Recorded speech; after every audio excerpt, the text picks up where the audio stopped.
I've known Peter Keady for almost 20 years. He's a gifted professional photographer. That's how we met. I was getting back into doing some professional shooting myself then, and somehow our paths crossed and we became friends. We've been friends since. Somewhere in that last 20 years, though, Peter decided he had a call. He had a call to the ministry. So he went back to school, became an ordained minister, and started working with youth groups. He had a passion for that, and he did that for a number of years. But then he had another calling. He and his wife wanted to get involved in their home township, so he became a chaplain for the local fire department. Since then, he's been a chaplain to many first responders, and now he has an organization for chaplains serving the first responder community. Let's get to know Peter Keady today, and join me at the Water Cooler Hangout. Hi, this is Bob Poole. Welcome to the Water Cooler Hangout. For over 40 years, I've been helping people like you grow and prosper. Please join me and my guest as we share real-life stories about sales, marketing, creativity, and leadership. Need help in moving to the next level? Find out how others have done it by listening to the Water Cooler Hangout. Hi, everyone. Bob Poole here today with my friend, Peter Keady. Hi, Peter. How are you? I'm very well, Bob. How are you doing today? I'm good. I was just telling you before we got on here, I'm a little tired because it's I put in a whole day's work already out there running errands and shoveling snow. I also confided in Peter something. I went to a restaurant for the first time in a year and had breakfast. I ate inside. I won't tell anybody. It was an amazing thing. Yeah. A diner in Sellersville, Pennsylvania. Yeah. So it was a little strange. It really was. But was it? Yeah, it was. So, but I enjoyed it. Good. Yeah, Good. and I ate too much. Yeah. So, anyways, I've known Peter. I was trying to think, Peter, before we started this, like how long have I known you? In my mind, it seems like you've always been around. I was thinking the same thing, and I was like, well, when did I meet Bob? And I don't know when I met you. Had to be, I don't even know. Yeah. Early 2000s, maybe. Yeah, had to be before 9/11. Yeah. It was, and how did we come? Was it a photography connection that we had? Yeah, right. So Peter is a former and still professional photographer. I shouldn't say former. I'm the former. And I'm a former professional photographer. And somewhere, my story is I moved from Pittsburgh to Philadelphia about 97. And somewhere around 99, I got back into digital photography. I got interested in the whole digital side of things. Before that, it was all film and darkroom and all that kind of stuff with me. So I got interested on the digital side. And somewhere, I remember suddenly Peter Keady appeared. From behind the curtain. Yeah. I don't know. Someone referred you to me, but I think from the beginning, actually, we weren't really talking photography as much as you were interested in some sales and marketing kind of things, right? Relationship strategies, and we talked about that. And yep, and it goes way back. Kind of surprising how quickly the years go by. You try to pinpoint when we met, and really can't figure that out. But I'm glad we did, and we're still here. So yeah, we're still here. So, and to the listeners here, Peter is an unusual person in many ways. I say that, nicely. He is a professional photographer, a very talented one. In fact, we'll put his photography website in the show notes so you can take a look at it. What is it, anyways, Peter? Tell me what the website. PK3 Photography. PK3 Photography. Yeah. Yep. Okay. Yeah, PK with number 3 and then photography.com. Yeah. So photographer. And that's how I originally knew him. And he's been nice and let me share some of his equipment over the years and given me some tips. And I, in turn, have kind of steered some business his way. And then one day, I don't remember when, but it was after I met him in photography. He said, well, I'm a minister now. Isn't That that was that was as much of a surprise to me as I think it was to everybody else. how did that happen? Tell me how that happened. Oh boy. Well, I started in journalism back in the 80s and 90s early. And I had to learn photography from a sociological standpoint. So I wasn't drawn to the art side of photography, but to the journalism side. So I had a very strong interest in people. Worked for some newspapers, and in the course of that time, having uh, a faith in Jesus and being a church person. Um, the church I was going to needed someone to work with the youth, either a Sunday school or a youth group thing. So my wife and I talked about it, and I started doing youth ministry probably in the probably about 94, 95. And that just slowly became a growing passion. Photography became a little bit more frustrating. I left the papers and went on my own and did freelance work and was quite successful at it. I was moving up the photographic ladder pretty well. Had interviews at Sports Illustrated and People Magazine and Family Circle Magazine. Did a couple of shoots for them and a German magazine called Auf einen Blick.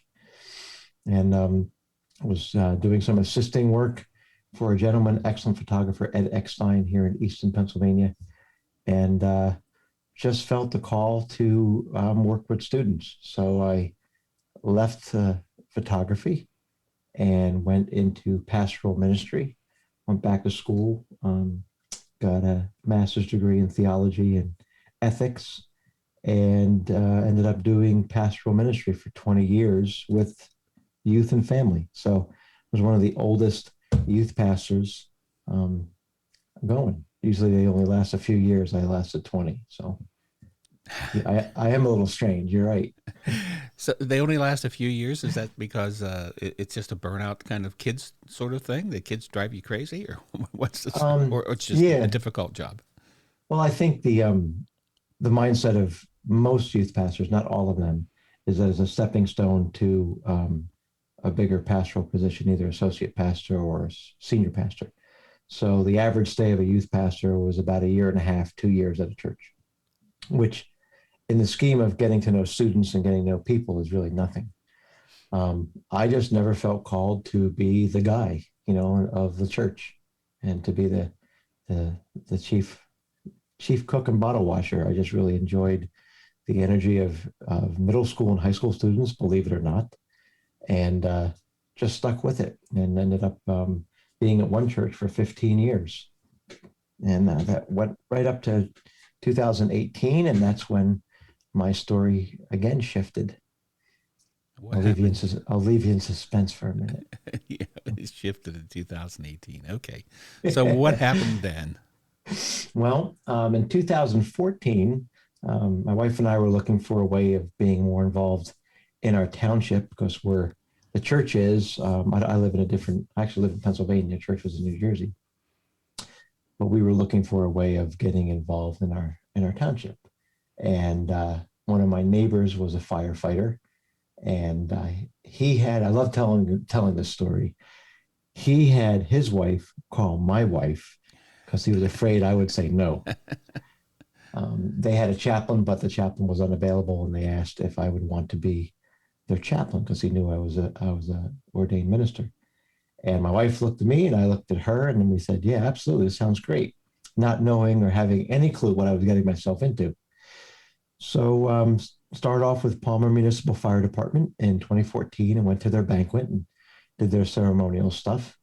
And my personality is of this type that I thought, hey, I wonder if there's anything more to this chaplain thing. And I began to uncover several organizations that did training. The International Critical Incident Stress Foundation, which actually is probably the gold standard in that type of training. They train all the UN workers around the world. Federation of Fire Chaplains, and also the Police Chaplain program, and some other organizations. And so I just started taking training, and the more time I spent with first responders, the more I cared deeply about them. I realized what they really go through. The stressors that they experience are very different than the stress that I experienced over my lifetime, and whether it was corporate photography or ministry. Um, in Pennsylvania, 90% of firefighters are volunteer. Right. So they have their full-time job and they have their family. And then when a call comes, they go.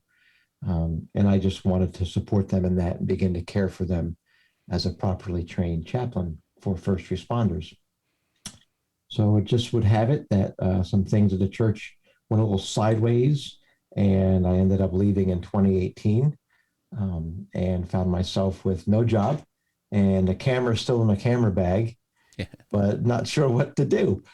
So called up a few photo clients that still remembered me, and they said, "Yeah, we'd love to use you again. In fact, we haven't done anything with photography since you left back in the 90s." So I started working for them, and then I started to just send out letters to different first responder agencies, just asking if they had a chaplain. Well, I got several responses back, not from everyone, but quite a few that said, "We do not, or we did, but we really want to talk to you because we've heard what you're doing over in Palmer Township." So one thing led to another.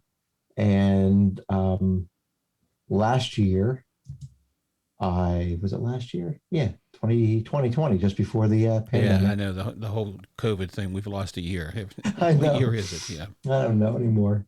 Um, so one thing led to another. And then last year, officially launched my organization called First Responder Chaplain Corps, which seeks to train and support first responder chaplains and the agencies they serve. Um, Very specific in its focus, but very passionate in its reach. And I intentionally focus on the four primary organizations, which is fire, police, EMS, and dispatch. A lot of people forget about dispatch personnel.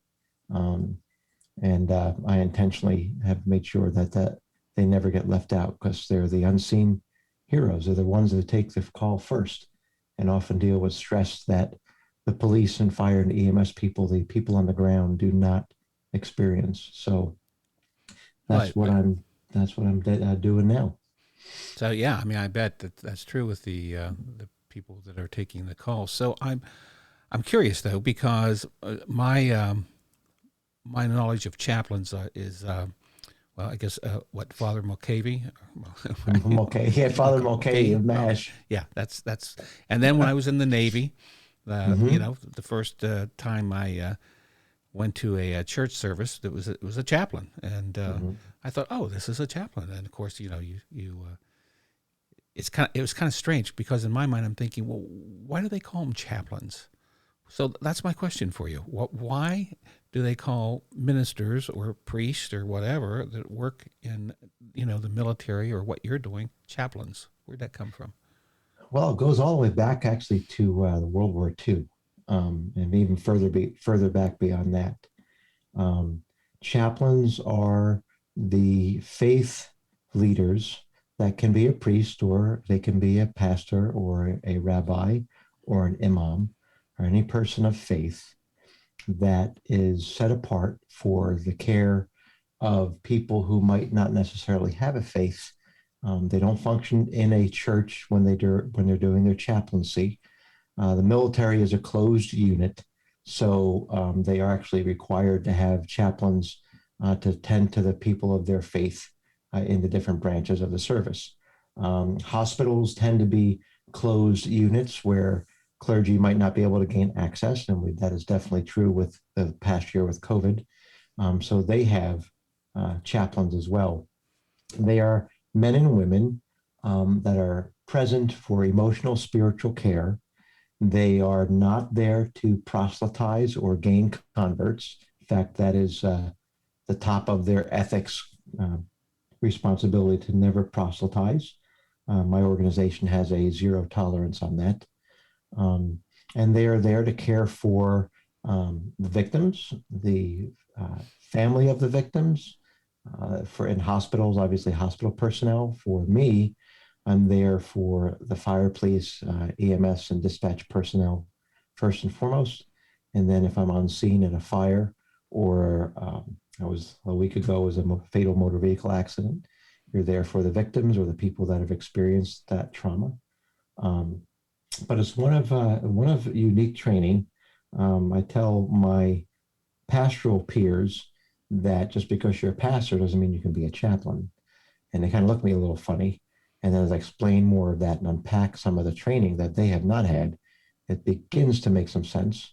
Um, chaplains are there in the thick of it.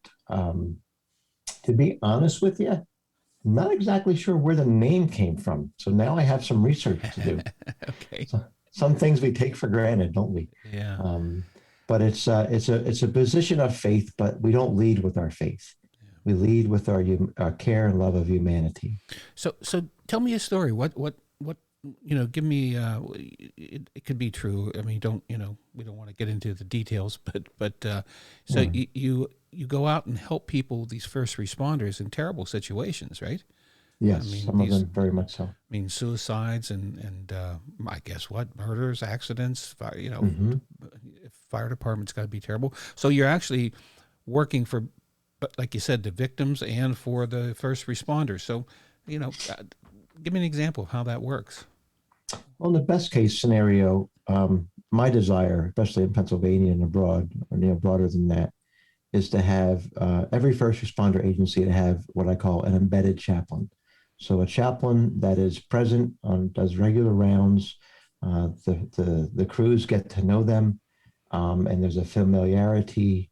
So when there's a crisis in that police, fire, EMS, or dispatch person's life, whether it's personal or professional, the chaplain they have someone that they can choose to go to.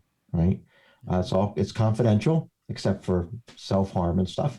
Um, but within fire and police service, what I've end up doing is if there is a call, especially for fire departments, and say it's a dwelling fire, I listen to the radio, and then given certain parameters of what I might hear, I would go to that scene. Um, I would find whoever is in command, usually the fire chief is in command, and simply make myself available and say, "How can I help you?"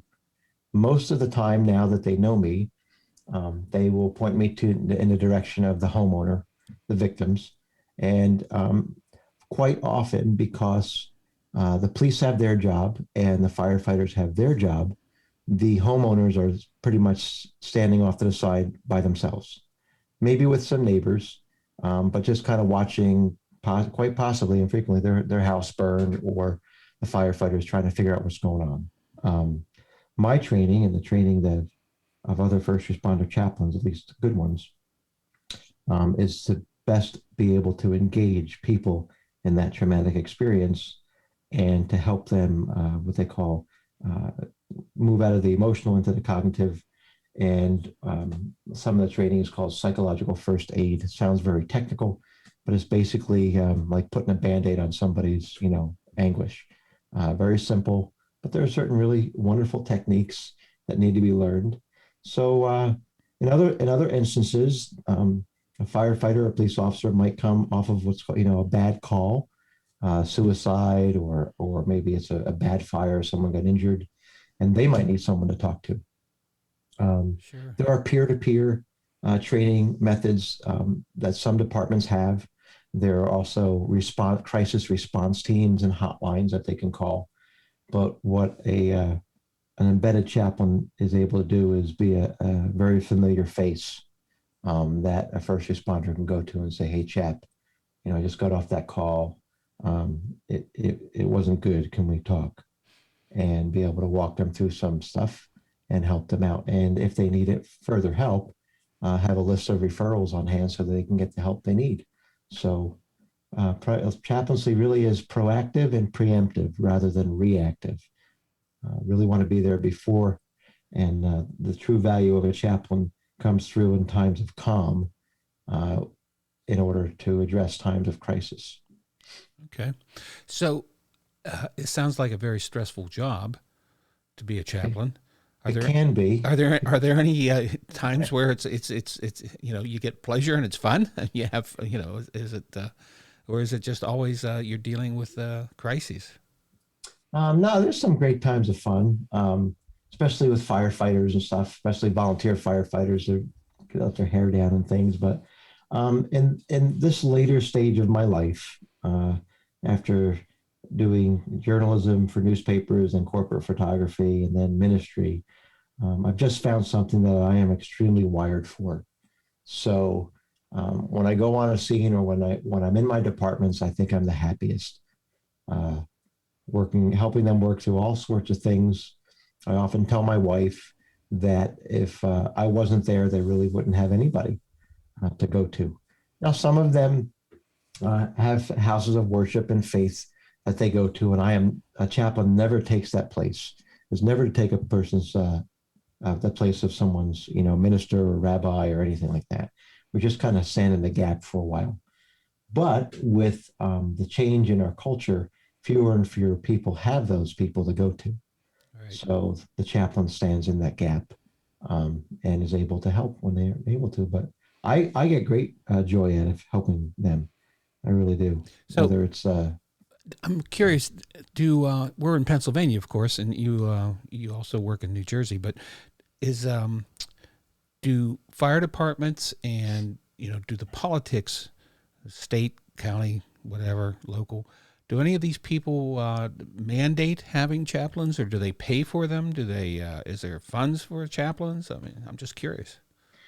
Yeah, that's a great question because in Pennsylvania, there's absolutely no mandate and no standard for a chaplain. So your local police department wants to have a chaplain, they could find someone that they like and say, hey, you want to be our chaplain? And the person could be their chaplain without any training.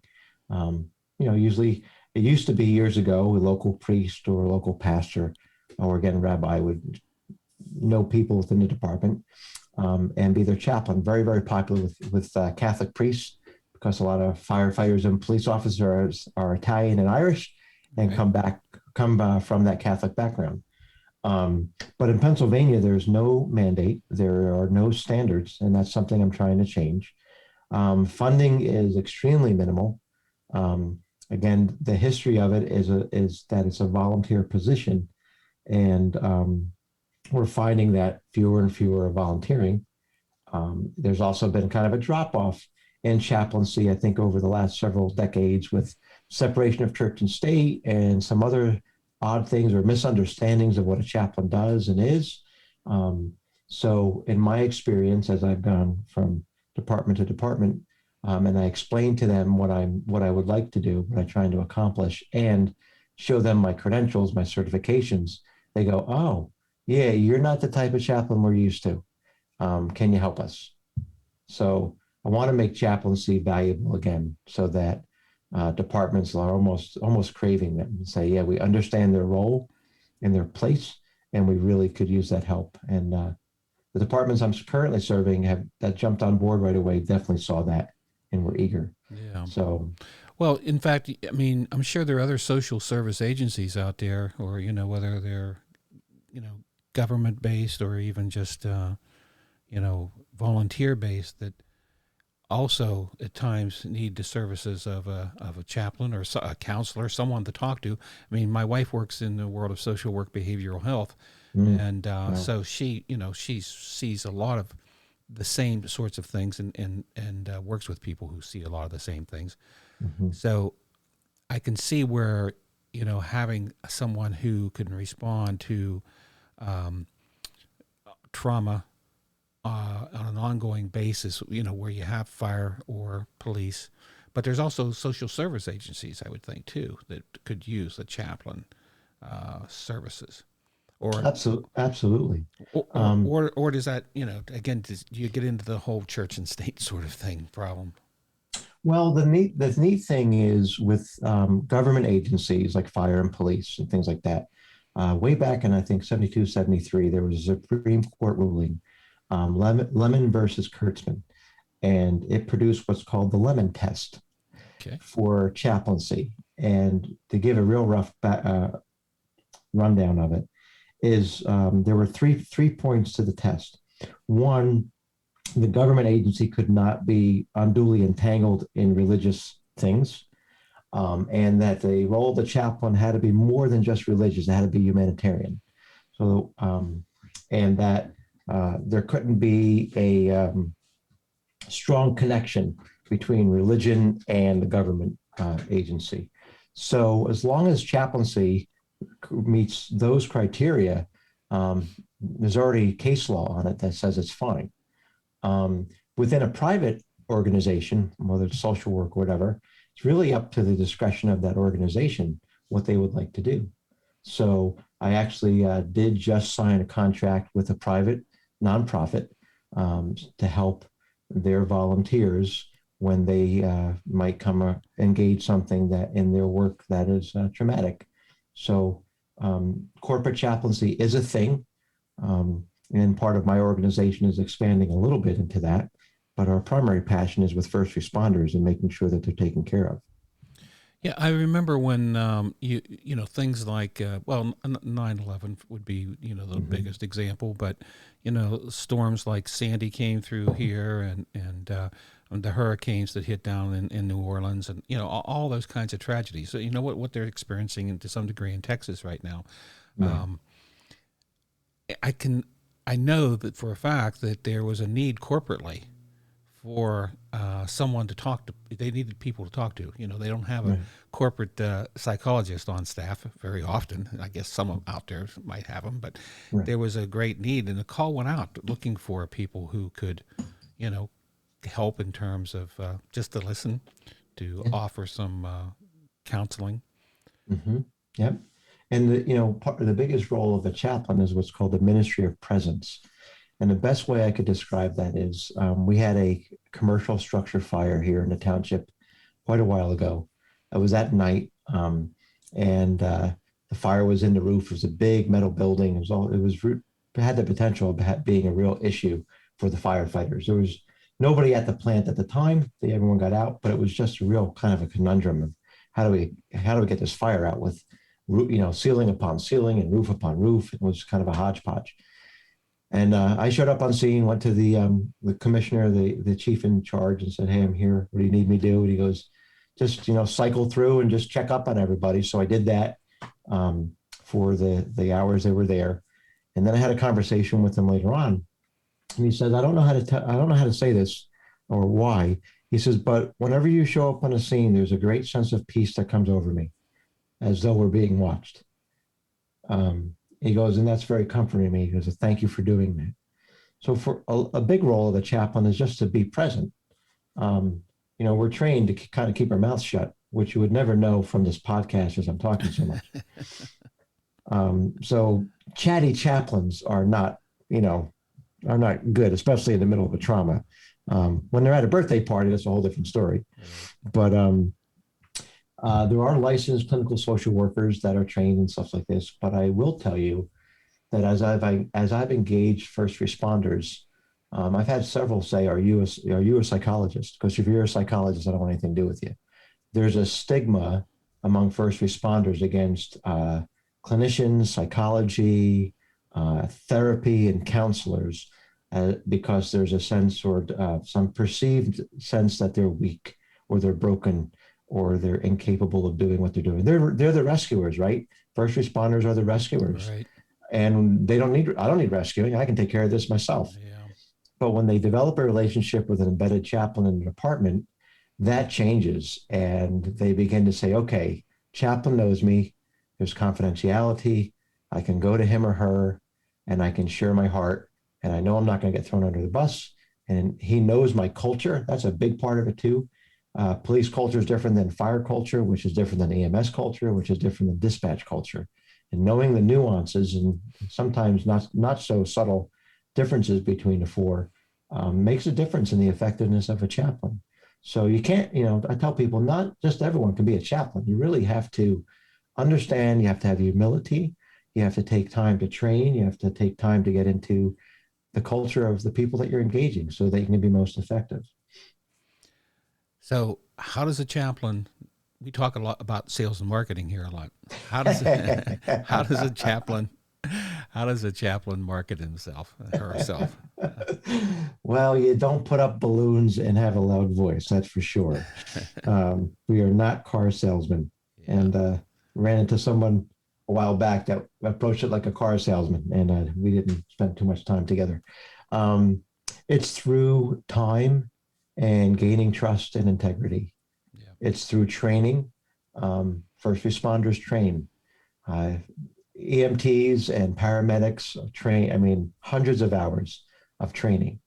So I found and experienced that after a certain point of my training, and a lot of guys was like, training, what do you take? How do you train?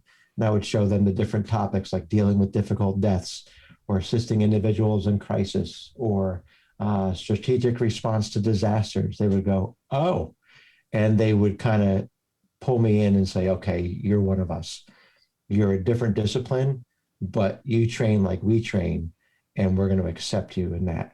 Um, and so once they have a good understanding of what I do and what I call properly trained chaplains can do and how they're trained, that is a big part of the sales pitch.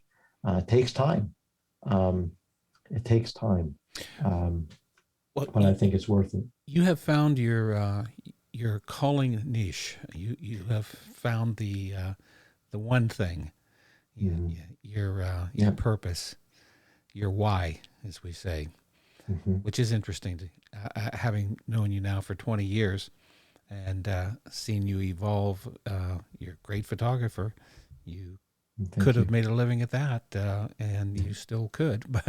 But I love your photography. You write well, and yet you've found this niche, and it makes me think about my friend who I just interviewed a few weeks ago, Steve Dotto, who spent 20 years on TV in Canada, and then left that and has been doing a whole technology sort of webinars and a lot of content out there. And then just in the last year, he found that his why, and that was to work with people that were boomers and Gen X age and help them make the transition into new businesses or whatever they need to do. People of that age, well, your age, you're a Gen Xer, Yes, I and am. yeah, and I'm a One of, boomer. one of the older ones. Yeah, yeah, we have a different outlook on life, and we come at things differently than the younger kids do. So yeah, he took it upon himself to focus, and he's loving it. It's his why. He's never been happier, I think. So it made me think That's of right. his podcast the other day. Yeah. So what's next for you? What's next for me? Yeah. Well, in the big scheme, I'm not sure. My life has changed so much. I'm not ruling anything out at this point. Um, but within First Responder Chaplain Corps, it is to continue to expand that and educate. We'd like to, at least in Northampton County, Pennsylvania, move to the county level so that we can provide chaplain services to departments that might not have a chaplain. I mean, there's 43 fire departments in Northampton County alone. I Uh-huh. mean, some of them are small. Not all of them can afford this. And when I say afford, um, it's not just paying the chaplain, because, like I said, the history of it is volunteer, but I'd like to change that so they at least get reimbursed. Just like you would buy a fire truck, you purchase a chaplain type of thing. Um, but just the training, or even just a jacket or some turnout gear for fire departments or whatever might be needed. I'm hoping to be able to develop this to the point where I can help with that and I can oversee some of that and get chaplains to where they aren't right now. Again, not forced upon any department, willing as they and desirous as they want to be. So I'm down in Bucks County, like the county beneath your county. Yep. What do we have chaplains here in Bucks County? I don't know. There are a few. I don't. It might be somewhat organized. I think there is a some Bucks County fire chaplains. Um, my interest is to try to expand that to all the four disciplines as I possibly can. All right. So, I launched FRCC just about a year ago, February 5th of 2020, and then the shutdown came, so I had to maneuver through all of that. Um, so as it's been picking up some speed and getting some traction, and so as organizations say, "Hey, we'd like to talk to you about this," I go and talk to them about it, and some aren't interested, and that's okay. Just like anything else, uh, I can't force it upon them. Um, but as they see the value in it, they at least would like to have at least possibly access to a chaplain. So I want to see if I can provide that for them. Well, good. It sounds like a great calling, a great program. Sounds like something that's needed. There's been a Mm. lot of, I know during COVID here, it seems like I've heard about a lot of suicides from Hmm. in the police department, Yeah. particularly. Hmm. Um, that that and that's pretty terrible. Maybe they just needed someone to talk to. Very possible. I'm trained in suicide awareness and intervention, and the statistics show pretty clearly that, especially with first responders, um, most of them are not going to pick up a hotline to call if they're feeling suicidal. So to have someone there that can keep kind of a finger on their pulse and can notice when they're not right and has a relationship with them to be able to say, "Hey, Bob, you're not looking so good. You want to talk?" And usually when they say, "No, I'm good," I look at them and go, "Yeah, I'm not believing it." And they go, "Yeah, you're right." And so we get together and talk. So to have someone present that can kind of keep an eye on it. And the beautiful thing about chaplains is we're really there to lighten the burden of the chiefs. Um, Within fire service, and especially, everything falls on the shoulders of a chief. So I was talking to one of my chiefs last week, and he's been taking some, legal courses about fire service. And he said, "I did not realize that if I'm not on scene, I am still legally liable for the behavior and actions of my personnel." That was a big eye opener for him. So to have someone next to the chief alongside that can do some personnel work and can kind of keep an eye on the crews with them, that can really take some burden off of the command staff. And that's what we hope to do. Well, I know you pretty well. I know you're going to take this and you're going to expand it and you're going to grow it and you're going to help a lot of people while you're doing it. I hope so. I'm trying. Thanks for being here today. Thank you very much for having me. I really appreciate it.